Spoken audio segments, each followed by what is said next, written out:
Bonjour, Nyagale Bagayoko, et merci d'être avec nous. Vous êtes chercheuse, présidente de l'African Security Sector Network. Vous avez notamment écrit Le multilatéralisme sécuritaire africain à l'épreuve de la crise sahélienne. C'est paru en 2019 aux éditions de l'Université Québec-Montréal.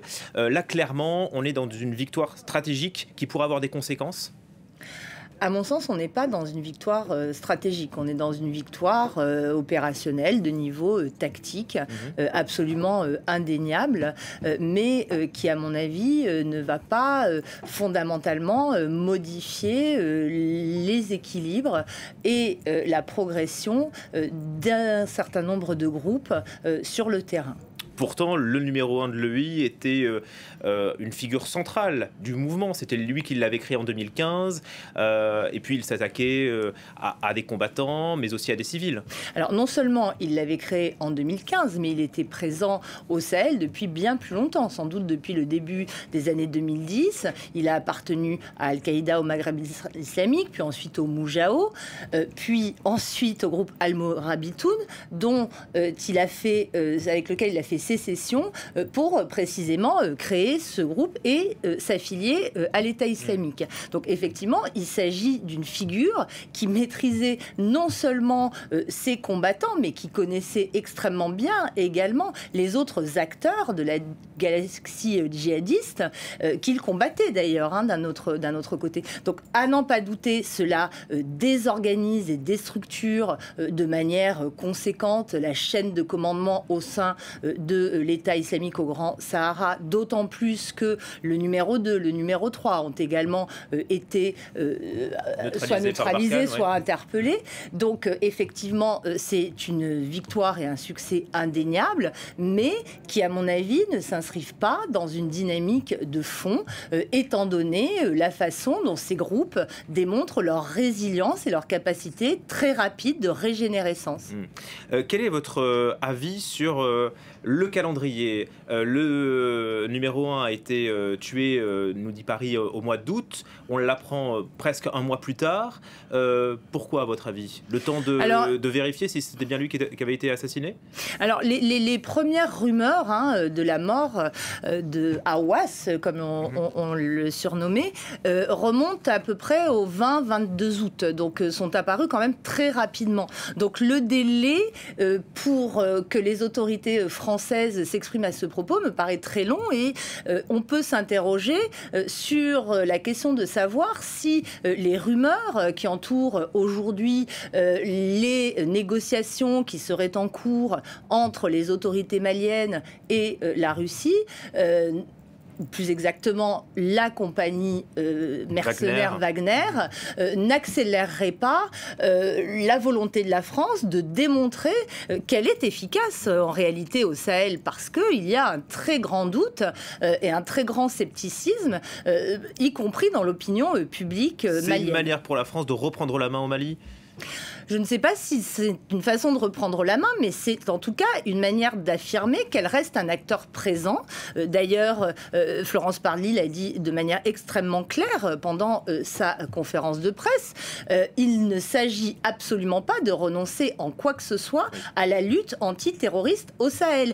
Et la déclaration qui a clos sa conférence de presse, où elle dit qu'en effet, on ne peut pas accepter que de nouveaux acteurs viennent perturber le type de dispositif qui a mis en place, est quand même beaucoup plus mesurée, je trouve, que les déclarations qu'on a pu entendre il y a quelques jours, laissant entendre qu'il y avait une ligne rouge qui pourrait automatiquement conduire au retrait français. Même si on sent que la France et le Mali, bon voilà, c'est pas la confiance qui était présente il y a en 2013. Aujourd'hui, le Mali est conduite par la junte, par les militaires.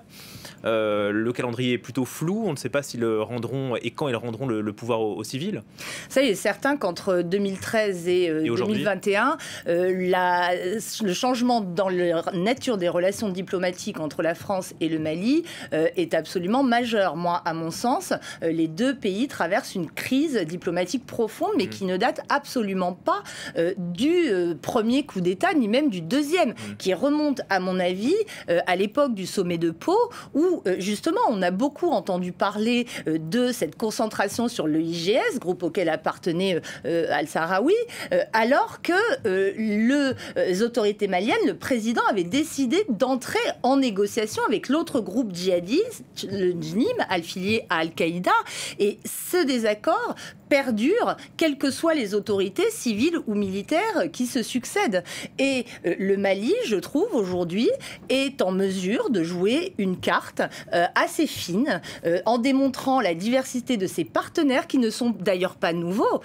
Dès 2012, il y a eu des accords signés entre la Russie et le Mali, renouvelé en 2019. Donc cette présence et cette relation russe n'est pas nouvelle, d'autant plus qu'elle date aussi de l'époque de la post-indépendance. Donc le Mali, aujourd'hui, cherche à s'affirmer et maintient ses options, y compris sur le plan intérieur, sur cette question des négociations. On voit très bien qu'il est également extrêmement ferme sur la nécessité, sans doute, de prolonger la transition, et ça en désaccord avec les autorités françaises. Donc je pense qu'il est très intéressant d'analyser la capacité d'un État comme celui-ci, réputé faible et soumis au partenariat extérieur, à s'affirmer aujourd'hui face à ses alliés traditionnels. Même si voilà, cet accord n'est pas encore ni confirmé ni infirmé par les autorités russes. Est-ce que la victoire des talibans en Afghanistan change la donne pour les Français au Sahel?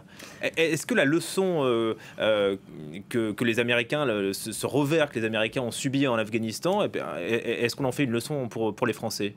Mais j'ai l'impression que non, malheureusement et étrangement en réalité, parce que on entend de la part des autorités françaises depuis hier notamment, un discours extrêmement volontariste qui affirme la volonté de poursuivre la lutte antiterroriste en modifiant certes le dispositif opérationnel sur le terrain, mais en restant dans la même logique de lutte contre le terrorisme international. Et il me semble que les recettes qui ont été utilisées en Afghanistan, aussi bien par les civils que par les militaires, je pense qu'il est très important de souligner cela, sont aussi utilisées au Sahel, et je crains qu'elles ne soient promises, elles aussi, si ce n'est à un échec aussi retentissant que celui rencontré en Afghanistan, mais au moins à un succès extrêmement limité. Merci beaucoup Nyagale Bagayoko pour vos explications, chercheuse et présidente de l'African Security Sector Network.